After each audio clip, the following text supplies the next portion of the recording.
अभी भी उनका एक हफ्ते पहले हार्ट का ऑपरेशन हुआ है जी। 1 साल पहले किडनी ट्रांसप्लांट हुआ, उससे पहले उनके हार्ट का वॉल्व भी चेंज हुआ, डायबिटीज़ की समस्या है, सारी समस्या उसके बावजूद भी वो आज इन फिरकाप्रस्त ताकतों से लोहा ले रहे हैं, अपने विचार से टस से मस नहीं हुए। कितने नेता ऐसे हैं आज के ज़माने में?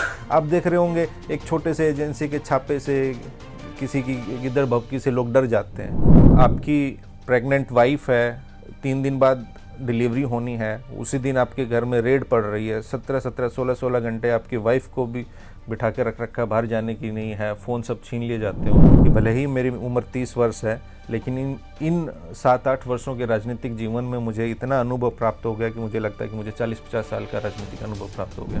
उसके नौकरी रोजी रोजगार से जुड़े हुए आप उसमें आप डिस्क्रिमिनेट कीजिएगा, तो वो लड़ाई लड़ी हमारे पुरखों ने, समाजवादी पुरखों ने। अगर लालू जी वो नहीं करते तो क्या आपको लगता है कि नीतीश जी इतने साल तक मुख्यमंत्री रहते? और भले ही मैं किसी निम्न जाति में पैदा हुआ हूँ, वंचित उपेक्षित पिछड़ी जाति में पैदा हुआ हूँ, अगर मेरे कर्म ऊँचे हैं, मेरे कार्य अच्छे हैं, तो मैं उससे भी ऊँचा हूँ। लोगों को झुकने के लिए कहें तो लोग यहाँ रेंग जाते हैं, पैरों में लौट जाते हैं, और वो आज ऐसे खड़े हैं। और ऐसे ही वो संस्कार, ऐसे ही विचार उन्होंने तेजस्वी जी को दिए हैं। जिस युवा की उम्र 31 साल हो, उस पर सभी इस देश की premier agency IT, ED, CBI के केस हों, उसके ऊपर मीडिया में उनका चरित्र हनन हो, करेक्टर असैसिनेशन भी तो मीडिया ने तेजस्वी जी का भी किया है अलग अलग इश्यूज को लेके।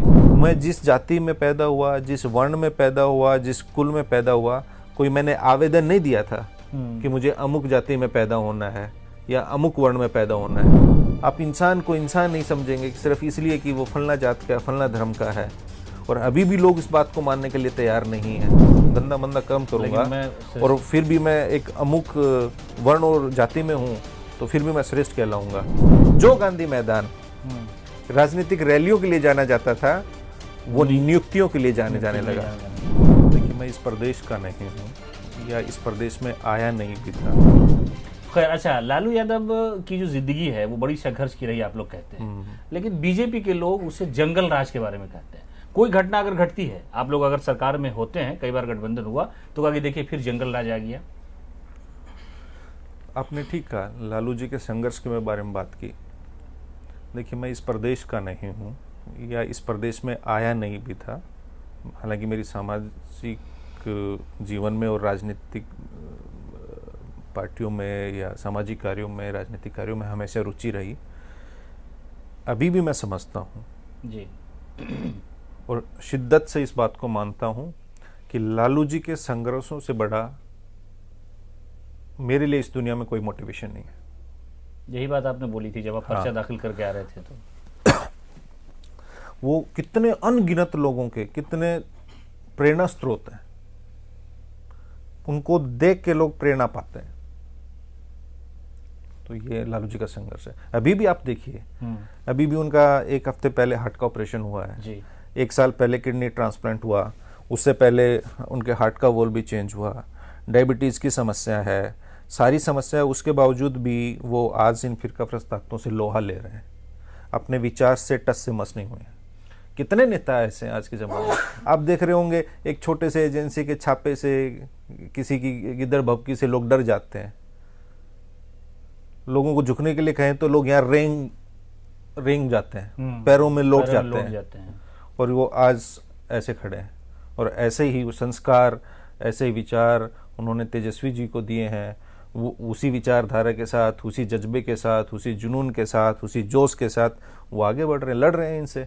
नहीं, जिस युवा की उम्र 31 साल हो, उस पर सभी इस देश की premier agency IT, ED, CBI के केस हों, उसके ऊपर मीडिया में उनका चरित्र हनन हो, करेक्टर असैसिनेशन भी तो मीडिया ने तेजस्वी जी का भी किया है अलग अलग इश्यूज को लेके।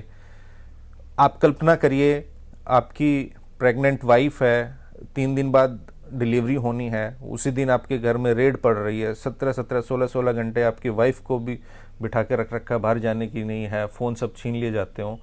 तो इस दौर से गुजरे।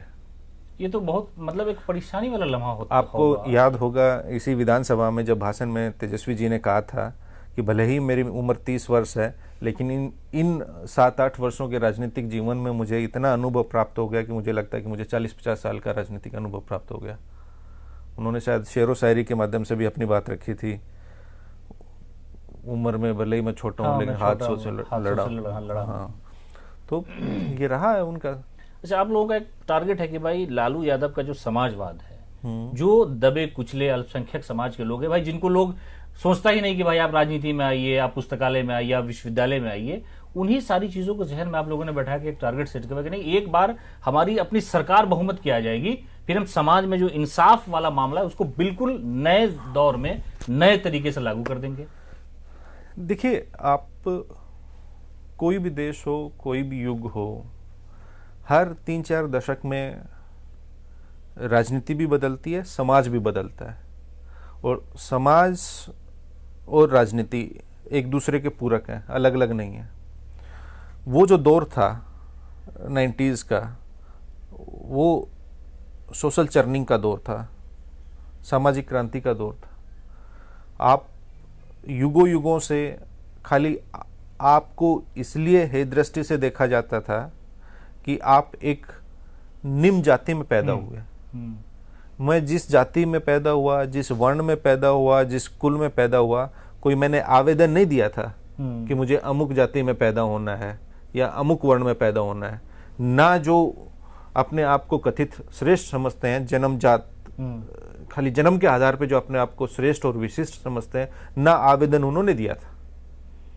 तो आप कोई किसी जाति में पैदा हुआ है और उसको आप सिर्फ इसलिए निम्न और तुच्छ समझ रहे हैं कि वो छोटी जाति में पैदा हुआ है, और उसलिए आप उसको समान अधिकार नहीं देंगे, साथ बैठने नहीं देंगे, आप उसके नौकरी रोजी रोजगार से जुड़े हुए आप उसमें आप डिस्क्रिमिनेट कीजिएगा।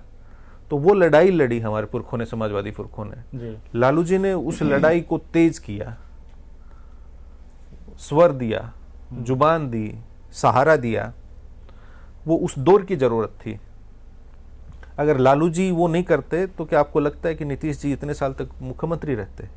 उन्होंने आधारशिला बुनियाद रखी। ये मार्केबल बात आप कर रहे हैं कि समाजवाद की वो लकीर अगर नहीं खींची होती, नहीं, वो शायद देखिए, जब समाज में समानता नहीं होगी, गैर बराबरी होगी, तरक्की नहीं कर पाएंगे। कितनी गैर बराबरी होगी, आप इंसान को इंसान नहीं समझेंगे कि सिर्फ इसलिए कि वो फलना जात का, फलना धर्म का है।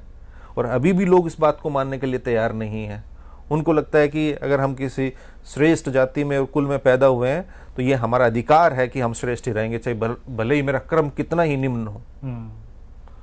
कर्म मैं गंदा ओछा करूंगा, गंदा मंदा कर्म करूंगा, और फिर भी मैं एक अमुक वर्ण और जाति में हूं तो फिर भी मैं श्रेष्ठ कहलाऊंगा। ये कौन सी बात है? और भले ही मैं किसी निम्न जाति में पैदा हुआ हूँ, वंचित उपेक्षित पिछड़ी जाति में पैदा हुआ हूँ, अगर मेरे कर्म ऊंचे हैं, मेरे कार्य अच्छे हैं, तो मैं उससे भी ऊंचा हूँ। तो समाजवाद में क्या है? समाजवाद में कबीर को, रविदास को आदर्श मानना है। हम उनकी शिक्षाओं पे चल रहे हैं, उनका जो संघर्ष, समानता पे, वही समाजवाद था। ये लोग आज राजनीति में कोई कबीर की बात करता है?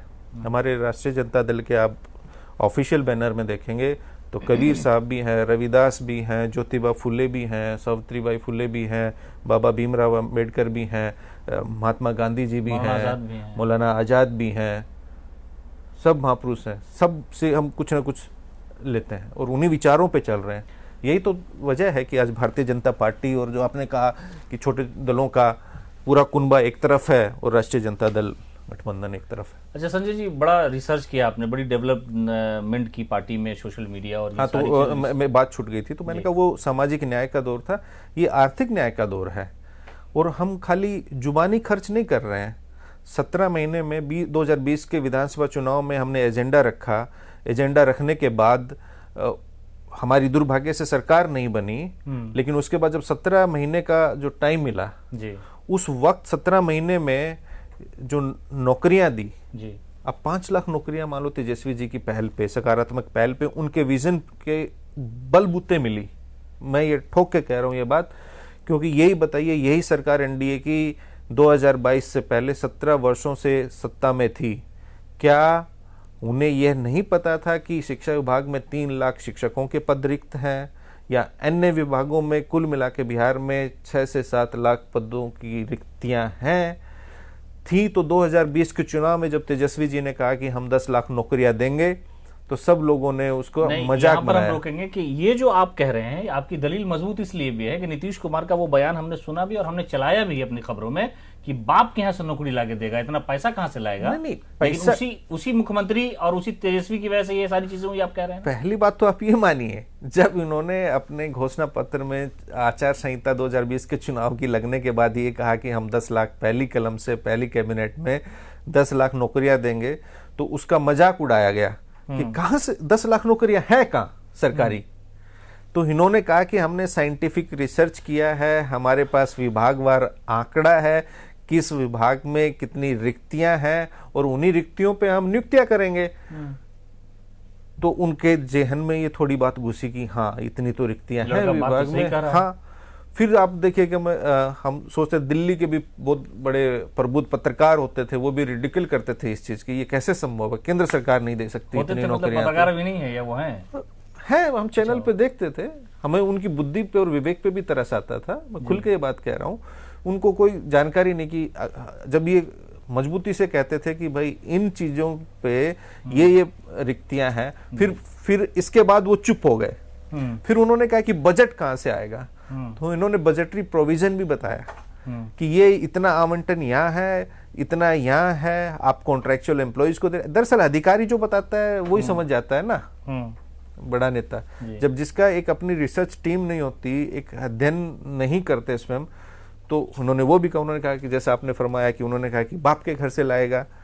अब वही तेजस्वी जी जब 17 महीने में आए उप मुख्यमंत्री की हैसियत से, मुख्यमंत्री भी नहीं, उप मुख्यमंत्री की हैसियत से आए, जो एजेंडा उन्होंने कहा वो 17 महीने में टाइम बाउंड नौकरी की विज्ञापन ही नहीं निकला, हाथों में नियुक्ति पत्र दिया। जो गांधी मैदान राजनीतिक रैलियों के लिए जाना जाता था, वो नियुक्तियों के लिए जाने लगा।